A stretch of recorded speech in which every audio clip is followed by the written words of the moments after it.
Hello guys, நம்ம எதிர்பார்த்த மாதிரி ஒரு சரியான அப்டேட் வந்திருக்கு. அந்த அப்டேட் என்ன அப்படின்னு பார்த்தீங்கன்னா, எவிக்ஷன். இந்த எவிக்ஷனில் யார் எவிக்ட் ஆகி வெளியே போயிருக்காங்க தெரியுமா?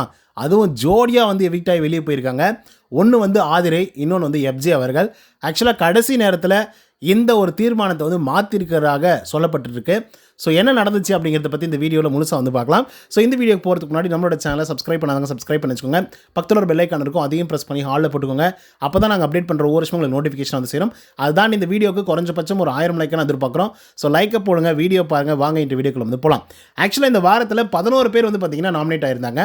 அந்த 11 பேரில் ஃபஸ்ட்டு 6 இடத்துல இருந்தவங்க சேஃபர் ஜோனில் இருந்தாங்க. சொல்லப்போனால் ஒரு நல்ல வாக்குகளை வாங்கி நல்ல இடத்துல இருந்தாங்க அப்படின்னு சொல்லலாம். முதல்ல கானா வினோத் இருந்தார். ரெண்டாவதாக பார்த்தீங்கன்னா கமருதீன், மூணாவதாக அரோரா, நாலாவதாக பார்வதி, அஞ்சாவதாக சபரநாதன் அவர்கள், ஆறாவதாக நம்மளுடைய சாண்ட்ரா அவர்கள் இருந்தாங்க. பட் அதுக்கப்புறம் சுபிக்ஷா, அமித், கனி, அதுக்கப்புறம் எஃப்ஜே, அதுக்கப்புறம் நம்மளுடைய ஆதிரை. ஸோ இவங்க எல்லாருமே டான்சர் ஜோனில் தான் வந்திருந்தாங்க. ஸோ டான்சர் ஜோனில் இருந்ததுனால நம்ம என்ன யோசித்தோம் அப்படின்னு பார்த்தீங்கன்னா, ஓகே இதில் எஃப்ஜே அவர்களும் ஆதிரி அவர்களும் தான் கடைசியாக இருந்தாங்க. ஸோ அதனால் அவங்க 2 பேர் எவிக்ட் ஆகி வெளியே போவாங்க அப்படின்றத நம்ம காலையிலே சொல்லியிருந்தோம். ஆனால் இந்த சீசனை பொறுத்தவரையிலையும் அந்த மாதிரி எல்லா வாரங்கள்லையும் அனுப்பவே இல்லை. திடீர்னு அன்எக்ஸ்பெக்டடாக சிலரை வெளியே அனுப்பிச்சிருப்பாங்க. குறிப்பாக சொல்லணும் அப்படின்னு பார்த்தீங்கன்னா, துஷாரா அனுப்பிச்சதாக இருக்கட்டும், பிரவீன் ராஜா அனுப்பிச்சதாக இருக்கட்டும், அதே போல் வாட்டர்மெலன் ஸ்டார் திவாகர் அனுப்பிச்சதாக இருக்கட்டும் அப்படின்னு சொல்லி நம்ம சொல்லிக்கிட்டு போய்கிட்டே இருக்கலாம்.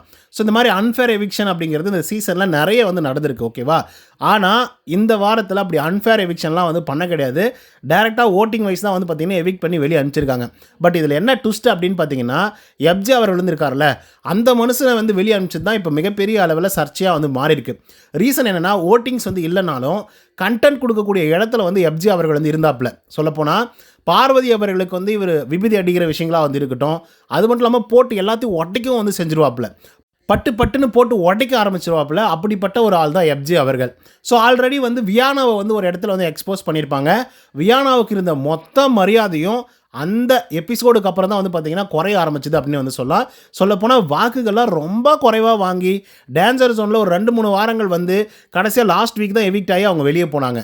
ஸோ அப்படி பார்த்தீங்க அப்படின்னா எஃப்ஜே அவர்கள் எக்ஸ்போஸ் பண்ணி விட்டாப்புல வியானா அவர்களை பொய்யானா அப்படின்னு சொல்லிட்டு கூட சொல்ல ஆரம்பிச்சிட்டாங்க வெளியே இருக்கக்கூடிய ஆட்கள். ஏன்னா அந்தளவுக்கு பார்த்தீங்க அப்படின்னா எஃப்ஜே அவர்கள் செம்மையாக எக்ஸ்போஸ் பண்ணிட்டாரு. ஓகேவா? பார்வதி அப்பப்போ எக்ஸ்போஸ் பண்ணுவாப்புல. பட் பார்வதி ஒரு ஸ்ட்ராங் கண்டஸ்டன்ட்டு அப்படிங்கிறதுனாலையும் ஓட்டிங்ஸ் வாங்கிட்டு இருக்கிறதுனாலையும் அவங்கள எவிக்ட் பண்ணி வெளியே அனுப்பலை. அதே போல் வாக்குகள் அப்படிங்கிறதும் பெருசாக குறையில எஃப்ஜே அவர்கள் எக்ஸ்போஸ் பண்ணும்போது கூட. பட் இந்த வாரத்தில் நீங்கள் யோசிச்சு பாருங்கள், யாரை எக்ஸ்போஸ் பண்ணார் அப்படின்னு பார்த்தீங்கன்னா, விக்ரம் எக்ஸ்போஸ் பண்ணார். ஸோ பயங்கரமான ஒரு கார்டு எடுத்து வேற மாதிரி பார்த்தீங்கன்னா விளையாடி இருந்தார்.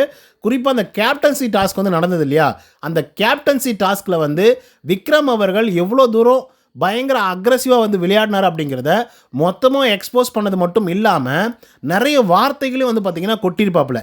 எப்படிப்பட்ட வார்த்தைகள் அப்படின்னா, இவர் நல்லவன் அப்படின்னு சொல்லி எல்லாரையும் எமோஷ்னலாக அப்படியே ஒரு மாதிரி எல்லாரையும் சேர்த்து அணைச்சிக்கிட்டு கடைசியாக இவரே அக்ரெசிவாக விளையாடுவார். எல்லா தடவையும் அக்ரெசிவாக கேம் ப்ளே பண்ணிவிட்டு அதுக்கப்புறம் பார்த்திங்க அப்படின்னா நல்லவன் வேஷம் போட்டு சாரி சொல்லுவாப்புல. அப்புறம் அம்மா சத்தியம், அப்புறம் அப்பா சத்தியம் அப்படிங்கிற மாதிரிலாம் சொல்லுவார் அப்படின்னு சொல்லி நேற்று தெரிக்க விட்டுருப்பாப்புல எஃப்ஜே அவர்கள். ஸோ இதில் தொடர்ந்து எல்லாரும் யோசிச்சது, நானே கூட என்ன யோசித்தேன் அப்படின்னா, இந்த பையனுக்கும் அதே மாதிரி விக்ரமுக்கும் மிகப்பெரிய அளவில் ஒரு கிளாஷ் வரும் நெக்ஸ்ட் வீக்கில். ஸோ அதனால் கண்டிப்பாக எஃப்ஜே சேவ் பண்ணுவாங்க அப்படின்ற மாதிரி தான் நான் எதிர்பார்த்துட்டு இருந்தேன். ஏன்னா அந்த மாதிரிலாம் இதுக்கு முன்னாடி நடந்திருக்கா அப்படின்னு கேட்டிருக்கீங்கன்னா கண்டிப்பாக நடந்திருக்கு. ஓகேவா? அதுக்கு இந்த சீசன்லேயே ஏகப்பட்ட எக்ஸாம்பிள்ஸ் சொல்லலாம். ஓகேவா? ஸோ அவங்க கண்டென்ட் கொடுக்குறாங்க. பட் மக்களோட ஆதரவு இல்லைன்னா கூட கண்டென்ட் வரும். ஸோ இது மூலிமா நெக்ஸ்ட் வீக் ஒரு மைலேஜ் கிடைக்கும் அப்படின்றதுக்காக அவங்கள சேவ் பண்ணி வச்சுருப்பாங்க. ஸோ அந்த விதத்தில் எஃப்ஜே அவர்களையும் அந்த மாதிரி கொண்டு வருவாங்க அப்படின்னு சொல்லி நான் எதிர்பார்த்துட்டு இருந்தேன். கடைசியாக பார்த்தீங்கன்னா மொத்தத்தையும் போட்டு உடச்சி எஃப்ஜே எவிக்ட் பண்ணி வெளியே அனுப்பிச்சிருக்காங்க. ஏன்னா 75 நாட்களை கடந்தாச்சு. இதுக்கப்புறம் நீ எக்ஸ்போஸ் பண்ணி அவங்க முகத்திலேயே கிழிச்சு என்ன நடக்க போகுது அப்படிங்கிற மாதிரி யோசிச்சாங்களா என்னன்னு தெரியல. இல்லை விக்ரம் அவர்களை சேஃபர் ஜோன் கொண்டு போகணும் அப்படின்றதுக்காக எஃப்ஜே அவர்கள் அக்ரெசிவாக கேம் ப்ளே பண்ணுறாங்க. அதே போல் விக்ரம் அவர்களை ரொம்ப மோசமாக பார்த்திங்கன்னா டெட்லி எக்ஸ்போஸ் பண்ணுறாரு அப்படின்றதுக்காக இவரை தூக்கி வெளியே கூட போட்டிருக்கலாம் அப்படிங்கிற மாதிரி தான் தோணுது. ஏன்னா சுபிக்ஷா, அமித் இப்படிப்பட்ட ஆட்கள்லாம் இருக்காங்க, வீக்கரான ஆட்கள்லாம் உள்ளே இருக்காங்க. நான் இல்லைன்னா சொல்லவே கிடையாது. ஸோ அப்படி இருக்கும்போது எஃப்ஜேவை எவிக்ட் பண்ண வேண்டிய அவசியமே இல்லை. அவசியம் இருந்தாலும் கூட இப்போ எவிக்ட் பண்ணியிருக்க வேண்டிய இது இல்லை. ஓகேவா? ஏன்னா எக்ஸ்போசிங் கேம் ஸ்டார்ட் பண்ணிட்டாப்புல. அதனால் வந்து அவரை விட்டுருந்துருக்கலாம், பட் விடலை. அது யாரை காப்பாற்றுறதுக்கு அப்படிங்கிறத நீங்களே புரிஞ்சுப்பீங்க அப்படின்னு நான் நினைக்கிறேன். ஸோ அதனை தொடர்ந்து ஆதிரை அவர்கள், ஓகேவா, ஆதிரை எவிக்ட் ஆகிறாங்க அப்படிங்கிறது நமக்கு முன்னாடியே வந்து தெரியும். ஏன்னா ஆதிரை வந்து ரொம்ப ரொம்ப கம்மியான வாக்குகள் வந்து வாங்கியிருந்தாங்க. எஃப்ஜே வந்து பார்த்திங்க அப்படின்னா டேஞ்சர் ஜோனில் இருக்கார், அதுவும் 10வது இடத்துல இருக்கார் அப்படின்னா 11வது இடத்துல வந்து ஆதிரை இருக்காங்க. ஸோ ஆதிரைக்கும் எஃப்ஜேவுக்கும் மட்டுமே கிட்டத்தட்ட வித்தியாசம் அப்படின்னு சொல்லி பார்க்கும்போது ஒரு 25,000 வாக்குகள் கிட்ட வித்தியாசம் வந்து இருந்தது. ஸோ அதனால் டெஃபினட்டாக வந்து பார்த்திங்கன்னா ஆதிரை எவிக்ட் ஆகுவாங்க அப்படிங்கிறது நமக்கு நல்லா கிளியராக வந்து தெரிஞ்ச ஒரு விஷயந்தான்.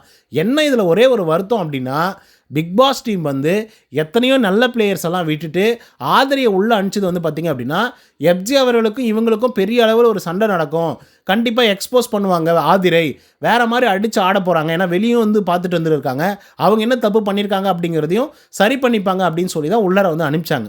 பட் அங்கே நடந்த விஷயமே வந்து வேறு.